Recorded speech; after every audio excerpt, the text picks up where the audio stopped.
সীমান্তের ছবি আপনারা দেখতে পাচ্ছেন, যেখানে আজকে বিক্ষোভে সামিল হয়েছে নিখিল ভারতীয় বাঙালি সমন্বয় সমিতি।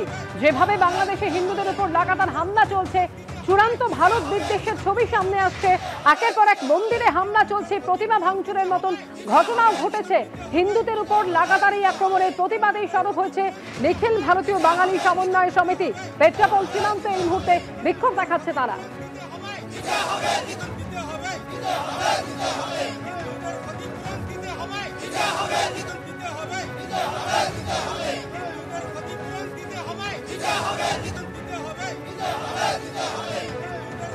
সরাসরি কথা বলবো, সমীরণ পাল রয়েছেন আমাদের সঙ্গে। সমীরণ, পেট্রাপোল সীমান্তে নিখিল ভারতীয় বাঙালি সমন্বয় সমিতির বিক্ষোভ, দেখো আমাদের এই মুহূর্তের ছবিটা। দেখো অমৃতা, এই মুহূর্তে যে ছবি, যে নিখিল বাঙালি সমন্বয় সমিতি এবং তাদের এই বিক্ষোভ মিছিল, তারা এই মুহূর্তে পেট্রাপোল সীমান্তের একেবারে জিরো পয়েন্টের কাছাকাছি পৌঁছে গেছে।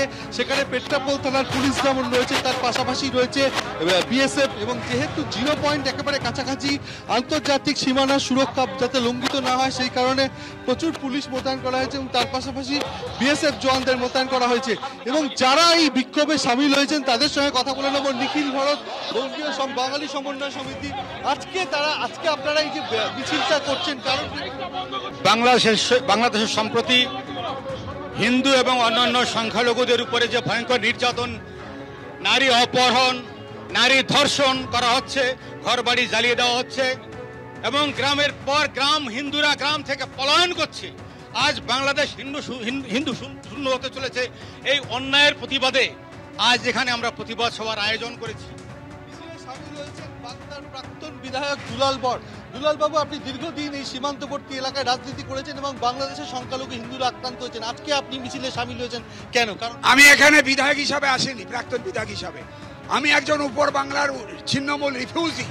আমি আমার রক্তের টানে আমি এখানে এসেছি। আমি এখানে এই জন্য এসেছি, ওপার বাংলায় যে সংখ্যালঘু হিন্দু বৌদ্ধ খ্রিস্টানদের উপর অত্যাচার হচ্ছে, অবিলম্বে ভারত সরকার উপযুক্ত পদক্ষেপ গ্রহণ করুক এবং অবিলম্বে শান্তিরক্ষী বাহিনী ওখানে মোতায়েন হোক। আমরা দেখাতে বলবো যে একেবারে জিরো পয়েন্টের কাছাকাছি এসে পৌঁছেছে এই মিছিল এবং বিএসএফ জওয়ানরা যেমন একদিকে রয়েছেন, একদিকে পেট্রাপোল থানার পুলিশ রয়েছে, যাতে মিছিল যারা করছেন তারা যাতে আন্তর্জাতিক সীমানার একেবারে কাছাকাছি জিরো পয়েন্টে পৌঁছতে না পারেন, তার জন্য গার্ড রেল দিয়ে দেওয়া হয়েছে। এর আগে আমরা দেখেছিলাম যে সনাতনী ঐক্য পরিষদের তরফ থেকে বিক্ষোভ মিছিল করা হয়েছিল এই পেট্রাপোল সীমান্তে, আর আজকে এই মুহূর্তে বাঙালি সমন্বয় সমিতি তারা এখানে মিছিল করে এসেছেন। প্রতীকে আরো একবার দেখাতে বলবো যে পতাকা হাতে তারা বিক্ষোভ দেখাচ্ছেন এবং তারা মিছিল করছেন। কি বলতে চান? বাংলাদেশে হিন্দুরা আজ বাংলাদেশ হিন্দু শূন্য হতে চলেছে। অবস্থা চলতে থাকলে বাংলাদেশ সরকারের কাছে দুটো উপায় আছে। এক তো তাদের সুরক্ষার গ্যারান্টি দিক, অন্যথা তাদের জন্য পৃথক রাষ্ট্রের ব্যবস্থা করুক। আপনারা কি কারণে? আমরা এসেছি যে বাংলাদেশ 1971 সালে গঠিত হলো জাতীয়তা বোধে উদ্বুদ্ধ হয়ে হিন্দু, মুসলমান, খ্রিস্টান, বৌদ্ধ তারা মিলিত হয়ে এবং সেখানে লক্ষ লক্ষ মানুষের যে রক্তের বিনিময়ে স্বাধীন বাংলাদেশ পেল, সেখানে ভারত সরকার 1 কোটি সংখ্যালঘু হিন্দুরা বাংলাদেশে আক্রান্ত, আর সেই কারণেই তারা আজকে এই মিছিল এবং এরপরে তাদের বিক্ষোভ সমাবেশ রয়েছে এবং তার জন্য আমরা দেখতে পাচ্ছি সীমান্তে কড়া নিরাপত্তার ব্যবস্থা করা হয়েছে।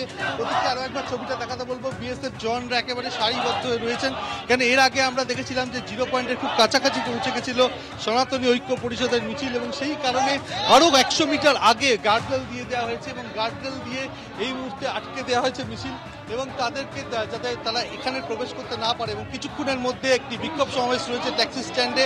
আরও একবার ছবিটা দেখাতে বলবো যে তারা এই মুহূর্তে বিক্ষোভ কর্মসূচি করছেন, ভারতের জাতীয় পতাকা রয়েছে এবং তাদের সংগঠনের পতাকা রয়েছেন এবং তারা মিছিলে সামিল এবং তারা বিভিন্ন পোস্টার প্ল্যাকার্ড নিয়ে এসছেন এবং তারা মিছিলে সামিল হয়েছেন। কি কারণে আজকে আপনারা মিছিলে? গোটা বিশ্বে যে পরিণতি, তার অবস্থা এখন বাংলাদেশের যে অবস্থা দাঁড়িয়েছে, ওটা বিশ্বের মানুষ দেখছে, জাতিসংঘ দেখছে। একটা জনগোষ্ঠীকে এইভাবে নৃশংসভাবে যে মৌলবাদীদের সন্ত্রাসী কার্যকলাপ অবিলম্বে বন্ধ করতে হবে। একেবারে জিরো পয়েন্টের কাছে নিখিল ভারত বাঙালি সমন্বয় সমিতি তারা বিক্ষোভ দেখাচ্ছেন এবং তাদের একটাই বক্তব্য যে গত কয়েকদিন ধরে বাংলাদেশে যেভাবে সংখ্যালঘু হিন্দুরা আক্রান্ত হচ্ছে এবং তারই প্রতিবাদে আজকে এই বিক্ষোভ মিছিল। দেখছেন।